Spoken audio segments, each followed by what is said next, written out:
Hi guys, as promised, I just came back to you and I'm Subashana Kodithuwakku.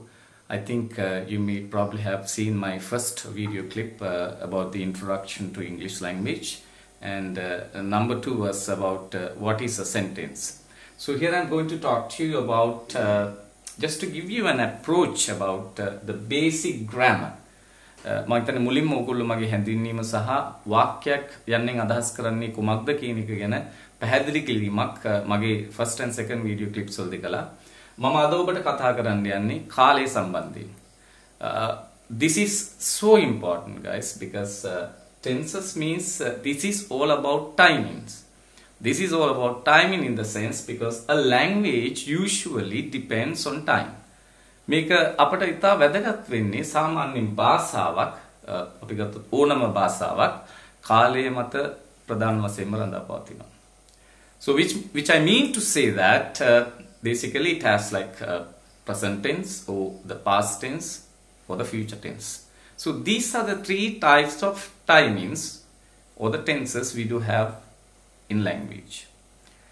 And when it comes to English, yes, ඉංග්‍රීසි භාෂාවට එනකොට මේ වර්තමාන කාලය, අතීත කාලය සහ අනාගත කාලය කියන මෙන්න මේ කොටස් තුන ප්‍රධාන වශයෙන්ම රඳා පවතින්නේ මෙන්න මේ number 1 you can take like active voice අපි මේකට කියනවා කර්තෘකාරක වාක්‍ය කියලා, and number 2 is called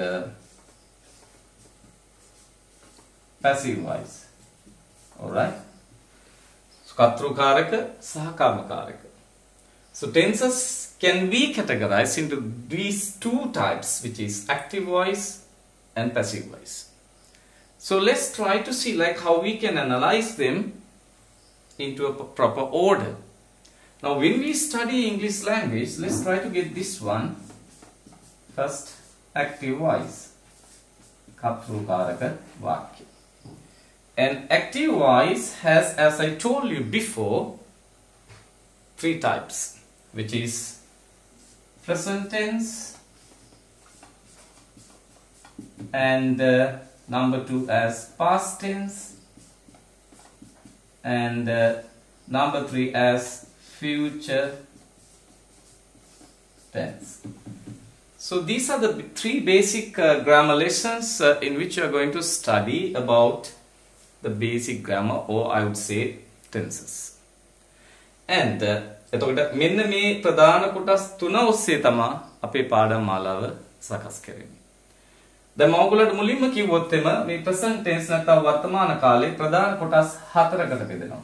I'm talking to you about the active voice. කර්තෘකාරක වාක්‍ය ප්‍රධාන කොටස් 4කට බෙදෙනවා වර්තමාන කාලේ. අතීත කාලේ, even the past tense is the same into 4 grammar lessons. And future tense also can be categorized into 4. So altogether there will be 12 basic grammar lessons. So if you study these 12 basic grammar lessons under active voice, I hope that you will have a clear understanding about the basic grammar. But this is, remember, මතක තියාගන්න, this is the initial stage, මූලික අවස්ථාව.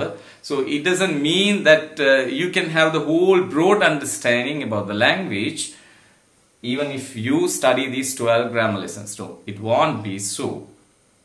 කොයිලේකවත් හිතන්න එපා මේ basic grammar lessons 12 ඉගෙන ගත්තා කියලා ඔයගොල්ලන්ගේ ඉංග්‍රීසි දැනුම සම්පූර්ණයෙන්ම හැදෙනවා කියන එක.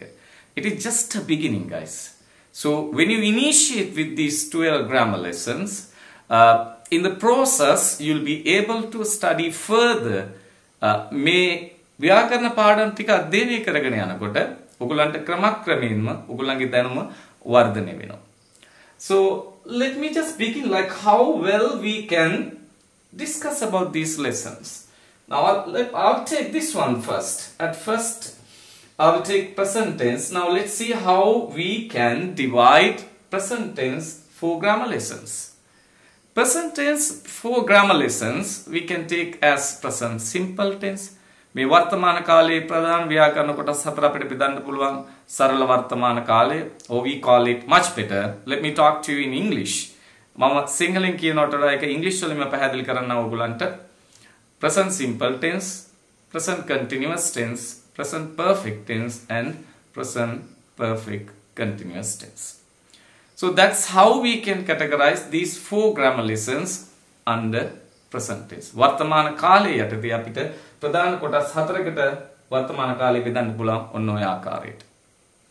In the same case, when it comes to the past tense, yes, you change present into past.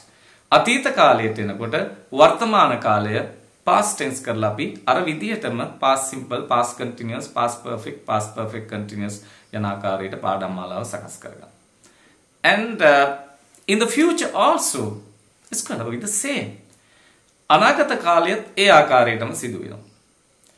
Future simple, future continuous, future perfect, and future perfect continuous as well. So these lessons are so easy. If you really feel that it's difficult, I don't think it's ever difficult, but it's so easy to understand. Just simply think about this one. Don't be so serious about this basic grammar. මේ මූලික පාඩම් ගැන සරලව හිතන්න, අමාරුයි කියලා හිතන්න එපා. හරිම පහසුයි.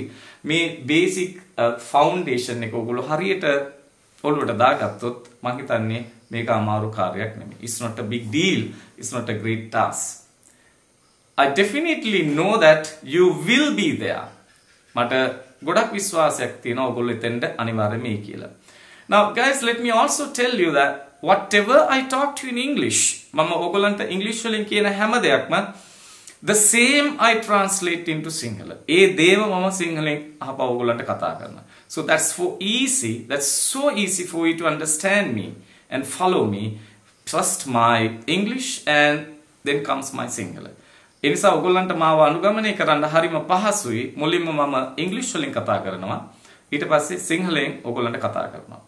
Because I don't ever think that as a language teacher, yes, භාෂාවක් උගන්වන විශේෂයෙන්ම ඉංග්‍රීසි භාෂාව උගන්වන ගුරුවරයෙක් හැටියට මම කොහෙත්ම විශ්වාස කරන්නේ නැහැ. සිංහලෙන් විතරක් ඔයගොල්ලන්ට කතා කරමින් මේ භාෂාව උගන්වන එක අතර මේක සාර්ථක නැහැ. That is not a successful attempt anyway. So as I understand this with my 30 years of experience in English language as a language teacher, so I try my best to give you the maximum I can.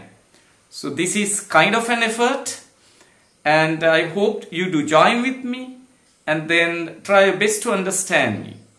So it's easy for you.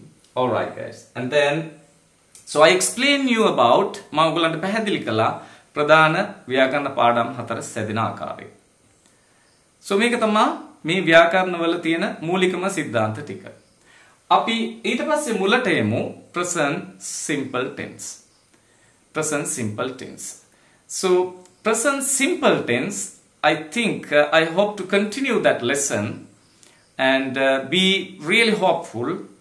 I'll see you so soon, and be in touch with me with present simple tense, guys. And until then, bye.